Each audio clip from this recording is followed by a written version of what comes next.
Hey everybody, Jacob Varley here, and welcome to my garage, my shop, my place where I destroy some things and put other things back together. Today on the bench we have the Scene Monitor by Halter Technical. We actually have this here today because of a very interesting issue that some people have if they use these with Comtech receivers. That issue is phasing. If you don't know what it is, don't worry about it. Someone will point it out to you someday and you'll be like, this is terrible. But if you do know what it is, we're going to kind of help you figure out how to deal with that with this specific device. So let's go and open the package, and this is literally a first glance. I'm seeing it, so there isn't anything special. I didn't come pre-prepared. I don't know how to do this, and we're going to figure it out together. So we're looking at the devices. The headphones themselves look just fine. We have two sets of pads. We have these rubber pads, which probably provide pretty good isolation, and these leatherette pads. So we know that we want to take and modify the wiring inside, which it's going to be really easy. So we want to open up this side. I'm going to go ahead and guess it has something to do with removing, there it is. We have two screws on the inside. We have a Phillips screwdriver. So my prepared tools, so it wasn't cheating, we're going to remove these two screws.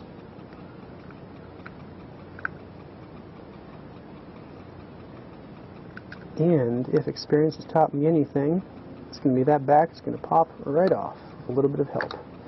Well, it popped right off without any help. So we have inside here, very simple cap. We have inside the wiring, obviously. So I'm going to go ahead and zoom in a little bit, so bear with me. Okay, so what we're looking at inside, for those of you who don't know, the type of wiring that's inside these is called magnet wire, and it's used for magnets and motors. These wires are actually covered in polyurethane so they can touch each other because they're never actually conducting with each other.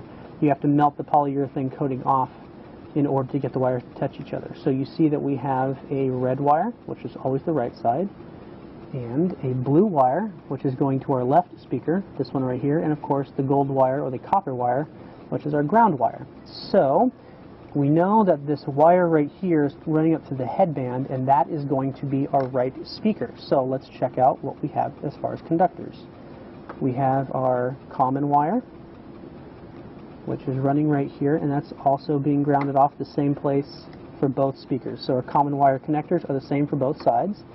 And we have this blue wire, which is going to be the hot line, the hot wire for the right speaker, which is connecting to, look at that, the red wire.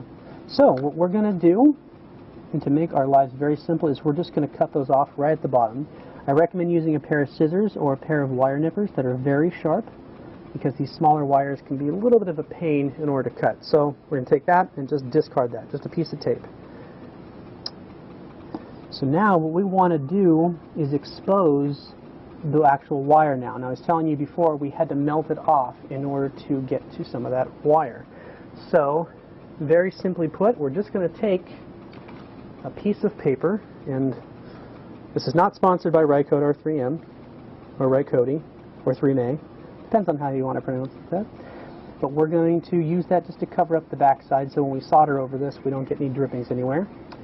If you have a set of helping hands, and I don't mean another human being, I mean these guys, then go ahead and grab those and have it hold the wire for you. I've had this set of helping hands since I was 16 years old, and that is true. That's 100% truth. Make sure that's in your view. Okay, so we're going to take our soldering iron, which I knew I was going to need a soldering iron, so I did preheat that. Put a little bit of solder on there, and then you're just going to hold it right at the tip, right where we know it's touching the copper. And we're going to give it a couple seconds to melt the polyurethane right off and expose the wire. So you might need to hold it up. You can see it actually curled right there. So the polyurethane is melted off. We've exposed about 3 millimeters worth, which is plenty. Make sure you can see that, which you can. And then what we're going to go ahead and do now is we're going to actually solder this right on to the same pad that is on the left speaker. So we're just going to put it right on top there. We want to make sure the soldering iron has plenty of solder on it, which it does. And we're going to hold it down for a couple seconds. and lift up, and there it is. It is soldered on. Okay, perfect. So just a quick rundown so we make sure we're all good to go. This blue wire, which is the right speaker conductor, only in this wire right here, is soldered on to where the blue wire is coming from the main. So this blue wire is soldered with this blue wire, and those are the positives, and our ground wires are soldered together over there. And this red remaining wire, which is technically the right speaker, is just kind of dangling. So what we're going to do for safety is grab your trusty handy dandy masking tape or paper tape or painter's tape, or if you buy it at any one of our wonderful film locations, whatever stupid name tape they give it and charge you an arm and a leg for. We're just going to tape all that down. This is going to serve for two purposes. First purpose is to keep that wire from touching the others. Not terribly concerned, but like I said, a little bit of that copper is exposed at the end, but it's going to make it easier to put it back.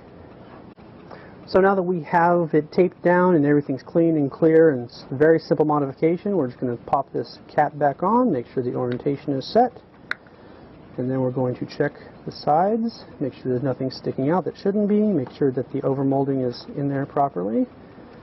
We're going to pop the screws in. Oops. And then guess what we're going to do now? We're going to actually tighten those screws. I know a lot of you are just on the edge of your chair, just filled with suspense. Had no clue what was going to happen. You probably didn't know I was going to put that second screw in either, did you? I know. Just exciting stuff going on here in the shop. Exciting stuff. So we're going to go ahead and pop the ear padding back on, and if you own a set of headphones that allows you to replace your ear pads, then you know exactly how fun this part is. But this doesn't seem to be as difficult as the Sennheiser HD280s or the 7506s, or actually the Beyerdynamics literally just pop right off. And that's it. So let's pop back on. Okay, so now that we've put it back together, the most important thing to do is every time you make a repair or a build or a modification is to, what do we do, kids? That's right, we throw it away. No, we test it. These people these days. So, the music for testing today will be Dire Straits, Money for Nothing. Yep, and it works. So, prove it to you. And it works. So that's it. So again, the reason we do this is because if you have the Comtech PR216 system, there's a little bit of a phasing issue between the two speakers.